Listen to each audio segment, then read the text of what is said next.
Hey guys, this is the colored pencil tutorial that I've promised you guys for the last week. I tackled flower, metallics, fur, and just some traditional fun color blending. I used Prismacolor Premier color pencils and also two techniques with both Prismacolor marker and pencil. So I'll demonstrate both of those for you in the video today.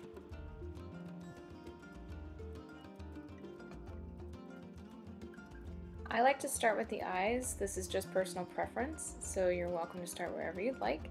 I always start with lighter colors and build up my values with my darker tones. And you can see me come in with the Prismacolor marker and lay down those really heavy blacks, and then come back with my Prismacolor pencils and blend those rich marker tones back into the colored pencil. So this helps to create that depth and that value intensity without having too much wax buildup from your colored pencils. I do the same technique with with the fur, with pretty much any of my work. You can see the layers of the colored pencil starting to build up, and my lighter values, I use them as a reference point. So these can reference anything from fur direction, lighting direction, where my darker values are going to go, where my glaze colors are going to go, anything really. Those lighter values, when they go down first, they're really just a giant map for me to use for the rest of the piece.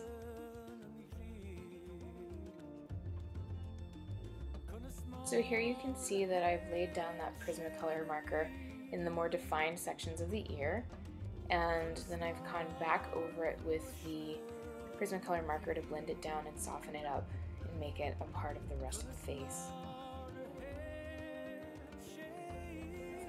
The layers at work here, you can really see almost every step in this side of the face right now. So I've got definitely a more finalized look going on around the top of the eye, and a middle ground right below it, and then down at the very bottom you can see my very early layers.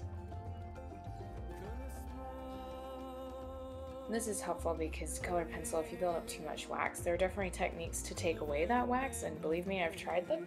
I've used the X-Acto knife to scrape away wax and then try to come back with more, but it can definitely create a more muddled appearance of your color, which isn't exactly something you want to be going for. Unless it is, then by all means go for it. Not my cup of tea, so I don't usually employ it. This side of the face was in a more chiaroscuro lighting, so there's a lot more heavier dark tones. So you see me go in actually with my dark colors first and then blend it down. But once again, even though those dark colors went in first, they went in very lightly, and unless I was absolutely confident about that area going to be heavier set, and then blend it in.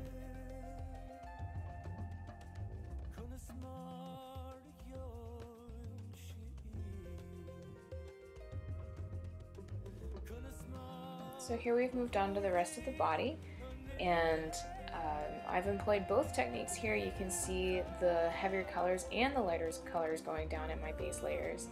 And this because I've got a little bit of both going on in Moonshine's little body. So I have implied both, and then you can also see me going back, touching up the rest of the body and shape and face to match, adding darker values where I need to. So for the flowers, I'm going to show you two coloring techniques, one with the base starting in Prismacolor marker and then building on top, and that's what I've done with these two. And the other one will be all color pencil. So for this one I picked a color that kind of, it was light enough to build on top of, and it was also one of those that kind of matched the rest of the colors. So it's a common color that I've found in both flowers. And then from there I take a few simple colors, and I've got some purples and I've got some pinks, and definitely my blending tones as white and lavender, and build with, you can see my pencil marks usually flow with that reference again, with the direction of my light, with the flow of the veins of the flowers. I left the middles very open so that I could build the centers of the flowers without having that wax base from the pinks. Sometimes I do it with the negative like that, and sometimes I build from the center out. So it just depends on the flowers, I suppose. I don't typically have a preference for that either. The last thing after I get those colors blended down, and I'll start with one color as you can see here, and then blend it down with a lighter color or a white. I don't use any colorless blenders. I don't like them. And once I get those colors blended down and softened, I will come back in and do the veins or any dark hard edges of the flower, which you can see there.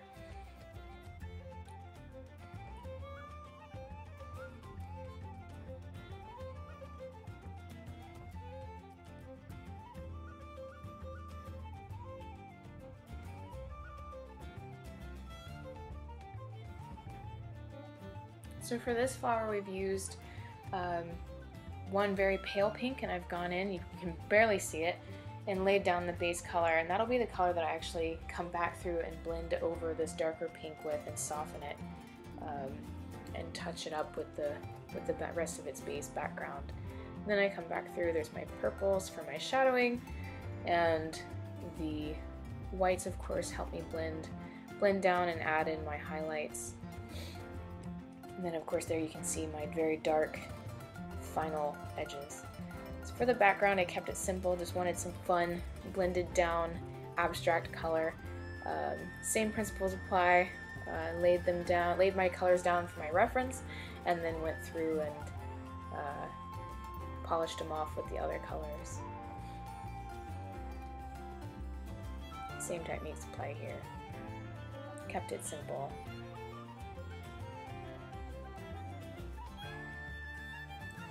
So there it is, guys. I hope this helped you. Don't hesitate to reach out to me if you need any further explanation or you'd like something elaborated on more than I did in the video. I'm always happy to answer questions and get back to you.